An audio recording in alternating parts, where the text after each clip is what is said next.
All right, diving deep this time. You ready? Always up for a deep dive. This one's all about wealth creation. Specifically, we're taking on Wallace D. Wattles' The Science of Getting Rich. Ah, classic. It's a book that's, well, it's gotten a lot of attention, but gotta say, it can be a bit of a tough read. Dense, for sure. Exactly. So, we're here to break it down, pull out those nuggets of wisdom, and see how they might apply to, your life and all that. Yeah, I think what makes Waddle's approach so interesting is that he treats getting rich like an actual science. Right. Not just about like luck or hard work, but understanding these specific principles. Aligning yourself with them, almost like a formula or something. And right off the bat, he makes this pretty bold statement. He says that to live a truly fulfilling life, you actually need wealth. Interesting. Seems kind of counter to what we often hear about money and happiness, doesn't it? It does, but I think what he's getting at is that to really like fully experience everything life has to offer. Mentally, spiritually, even physically. Yeah, all of that, you need a certain level of financial freedom. Makes sense. I mean, think about it.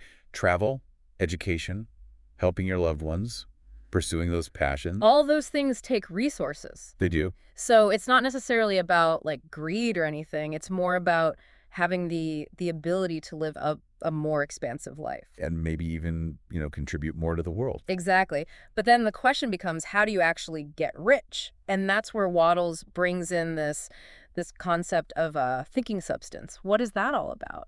Thinking substance is kind of Waddle's way of describing this creative force that exists in the universe. Okay. And it responds to our thoughts and actually brings them into reality. It's almost like imagine a universal blueprint maker. Okay. And our thoughts are the designs that we're feeding into it. So if I just sit here and visualize myself winning the lottery, I'm good to go. Well, not quite that simple, unfortunately.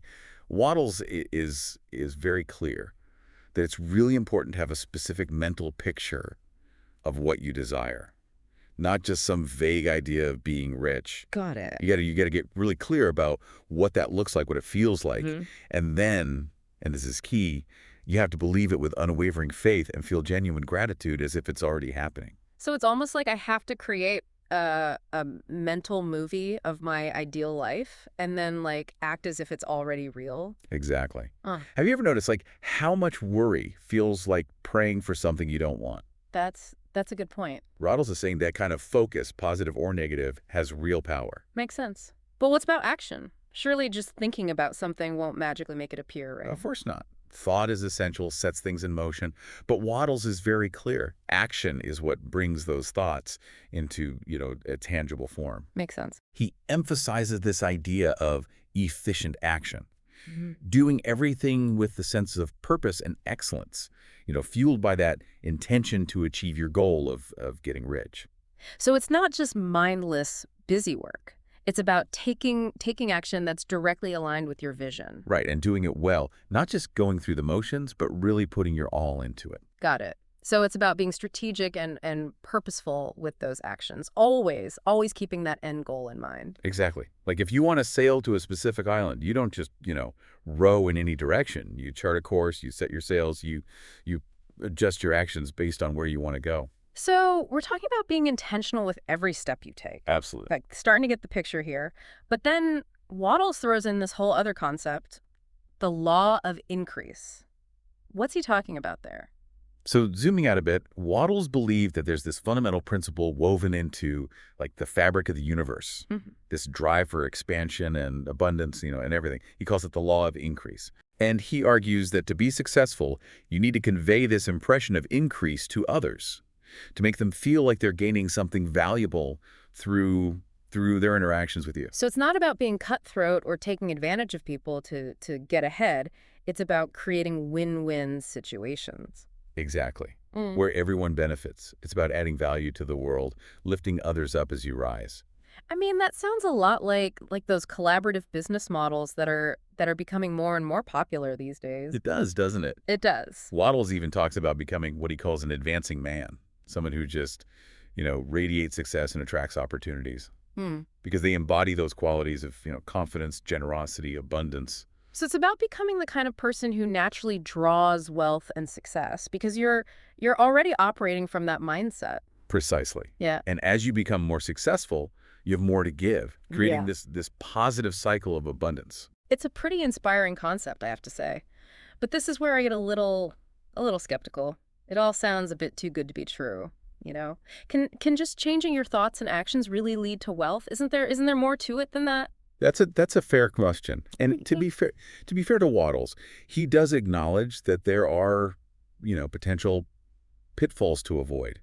He specifically cautions against seeking power over others. He sees that as a trap that leads to this competitive mindset, and he believes that's completely contradictory to this whole idea of creative abundance. So you can't just use these principles to manipulate people or get ahead at their expense. It has to be about genuine collaboration and creating value for everyone involved. Exactly. It's about a rising tide lifting all boats, so to speak. I like that. And he also warns against letting, fear and doubt and worry sabotage your efforts. He does. He sees those negative emotions as blocks. They block that flow of positive energy and abundance that we're talking about. So I have to be mindful of my thoughts and make sure I'm not getting caught up in that scarcity mindset. Absolutely. He even suggests avoiding reading or listening to anything that might contradict your vision, anything that instills doubt in your mind. So no doom scrolling, no listening to those pessimistic economic forecasts. It does sound a bit extreme, It does. but I think his point is that constantly exposing yourself to negativity, it just creates this mental and emotional environment that's, well, it's counterproductive to achieving your goals. It's about protecting your focus and nurturing that belief in yourself, in your vision. Exactly. So it sounds like he's really emphasizing the importance of creating this positive and supportive mental environment for yourself. He is.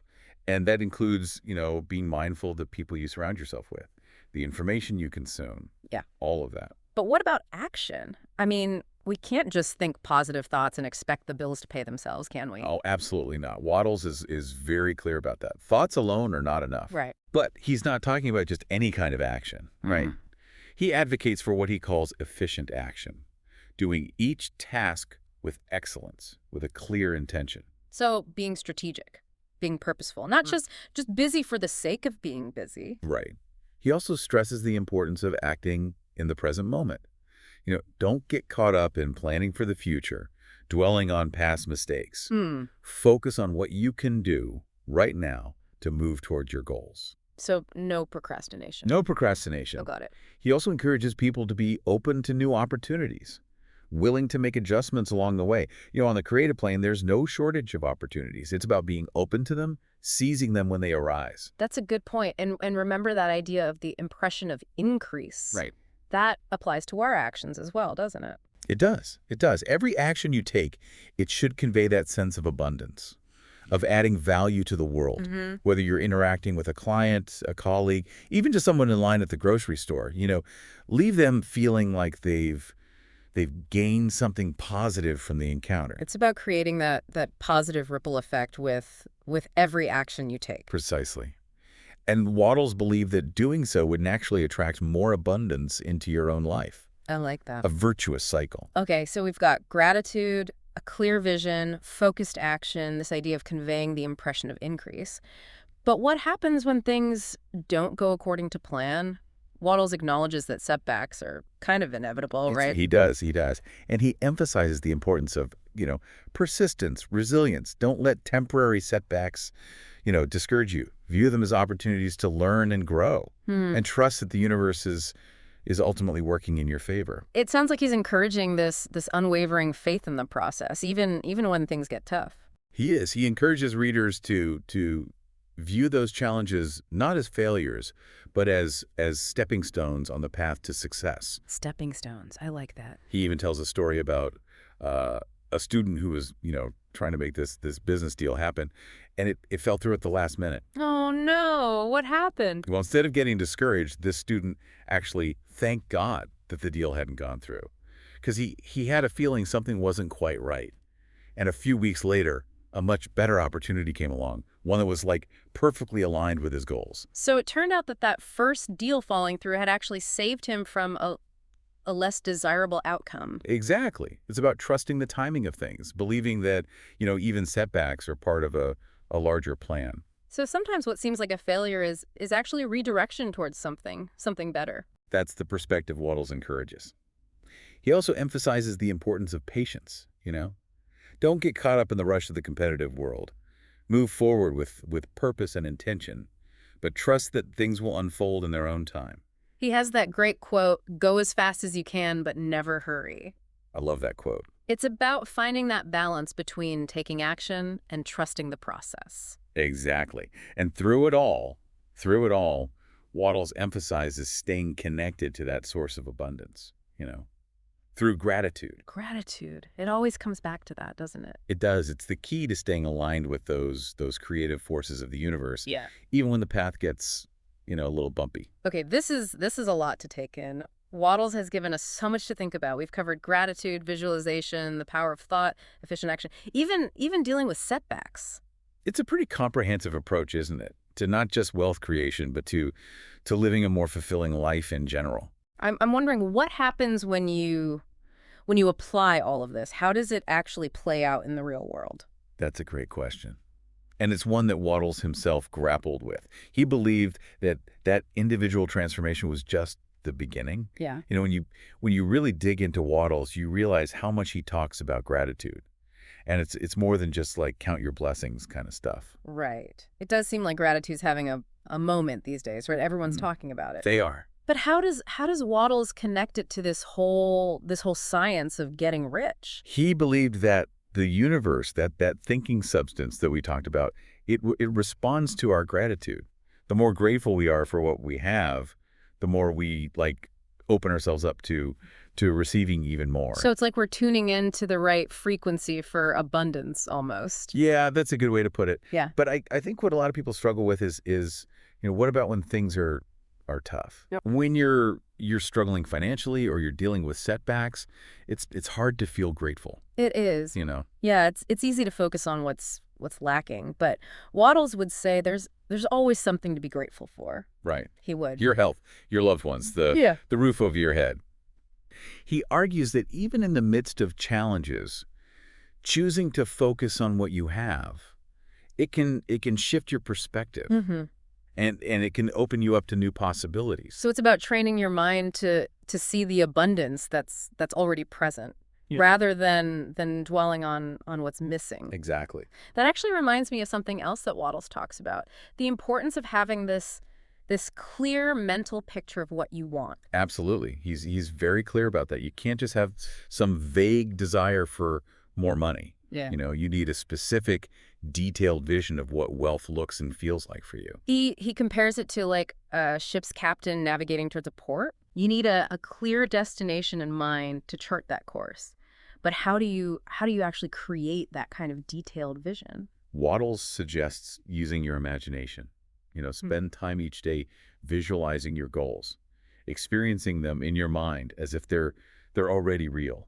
So it's about more than just a vision board. It's about creating this full sensory experience. Yeah, engage all your senses. What do you see, hear, feel, even smell in your ideal life?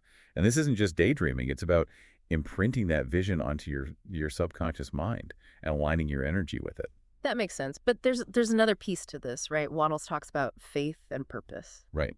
Simply seeing the picture isn't enough. Mm. You need to believe, with unwavering conviction, that you will achieve that vision. Mm. And you need a strong sense of purpose, a burning desire to make it happen. It's like that saying, energy flows where attention goes. Mm. You have to put your mental and emotional energy into your vision. Yeah. And back it up with action.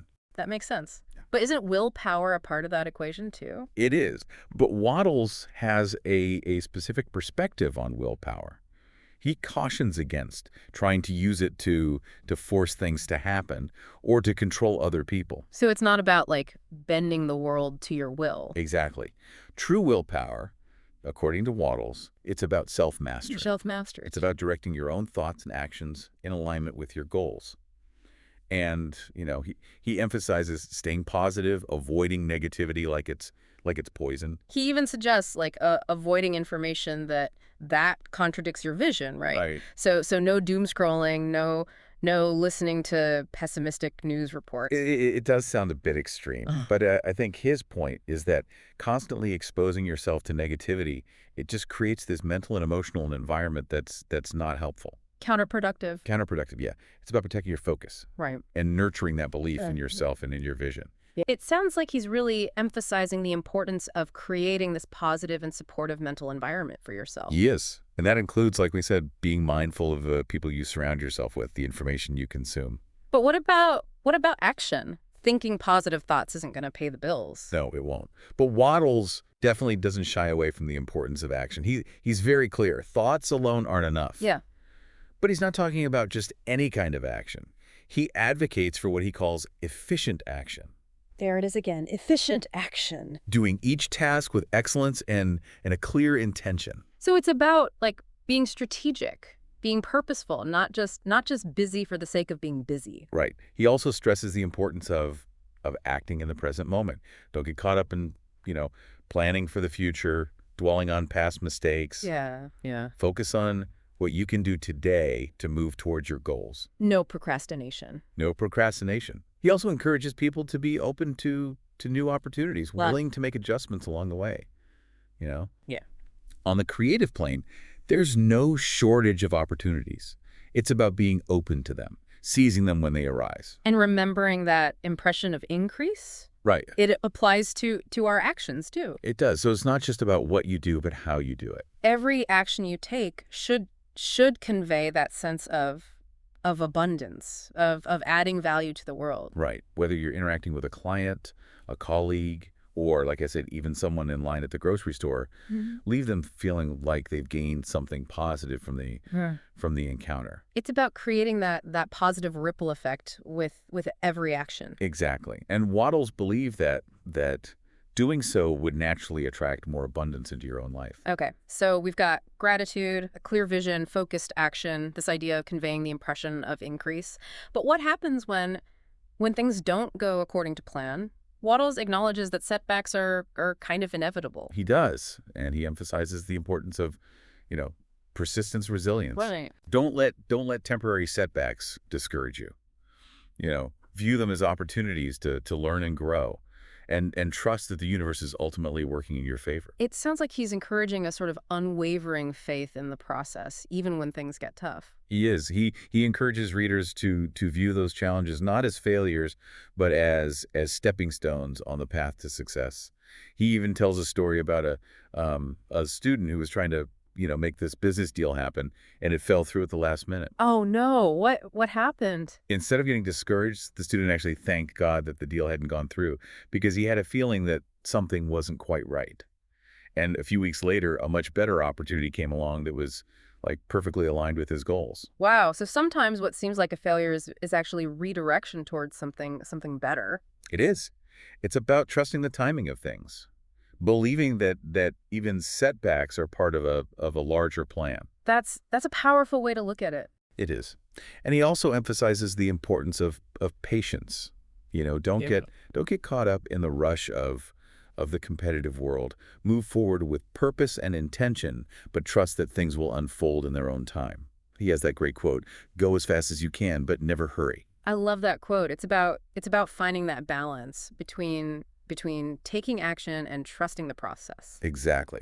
And through it all, Wattles emphasizes the importance of staying connected to that source of abundance, through gratitude. Gratitude. It always comes back to that, doesn't it? It really does. It's the key to staying aligned with those creative connections of the universe. Yeah. Even when the path gets a little bumpy. Okay. This is a lot to take in. Wattles has given us so much to think about. We've covered gratitude, visualization, the power of thought, efficient action, even dealing with setbacks. It's a comprehensive approach, isn't it? To not just wealth creation, but to living a more fulfilling life in general. I'm wondering what happens when you apply all this. How does it actually play out in the real world? That's a great question. And it's one that Wattles himself grappled with. He believed that individual transformation was just the beginning. So we've been unpacking a lot from Wattles' Science of Getting Rich. It's really more than just attracting wealth, isn't it? It's like a whole philosophy for living. It is. It really is. But I'm curious, like, what happens when you actually start applying these ideas in the real world? Well, Wattles believed that individual transformation was just the first step.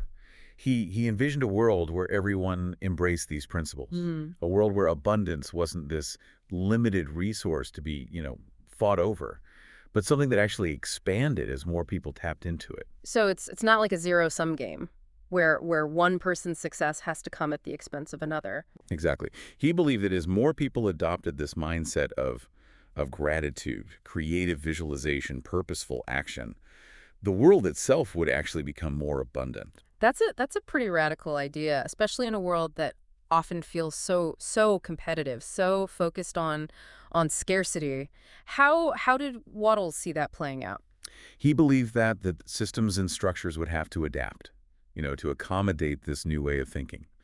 As more people began operating from a place of abundance and collaboration, those old models of competition and limitation would just become obsolete. So it's almost like a self-fulfilling prophecy. If enough people believe in it and act on it, it actually creates the conditions for it to become true. I think that's a great way to put it. It's about shifting the collective consciousness from scarcity to abundance. But that kind of transformation, it doesn't happen overnight. No, it does seem like a pretty daunting task. Where do we even begin? Well, it starts with, each individual embracing these principles. Yeah. Embodying them in their own lives. As more people cultivate gratitude, clarify their visions, act with purpose and faith, they become these living examples of this new way of being. So it's like a ripple effect, individual transformation leading to a collective shift in consciousness. Exactly. And as that shift gains momentum, it has the potential to impact every aspect of our society, from our economic systems to our political structures to even our relationships with each other. That's a pretty inspiring vision, but it also requires a pretty significant shift in perspective. We have to move beyond that fear and scarcity that seems so ingrained in our culture. It's definitely a challenge. There's no doubt about that. But the potential rewards are immense, not just in terms of, material wealth, but in terms of personal fulfillment, societal well-being, even spiritual growth. Wattles believed that when we align ourselves with these principles, we're actually tapping into something bigger than ourselves. He did. That we become like instruments of this creative force that drives the universe. It's a profound idea. Yeah. And it suggests that wealth creation isn't just about personal gain, but about participating in the unfolding of life itself. So where does that leave you? You've heard the principles, you've explored the potential implications. Now it's about figuring out how to integrate these ideas into your own life. Wattles provides a roadmap, but the journey is yours to create. We encourage you to revisit the science of getting rich with these new insights in mind. You might be surprised by what you discover. And remember, the real magic happens when you start putting these principles into action. Happy creating. This has been The Deep Dive. We'll see you next time for another fascinating exploration.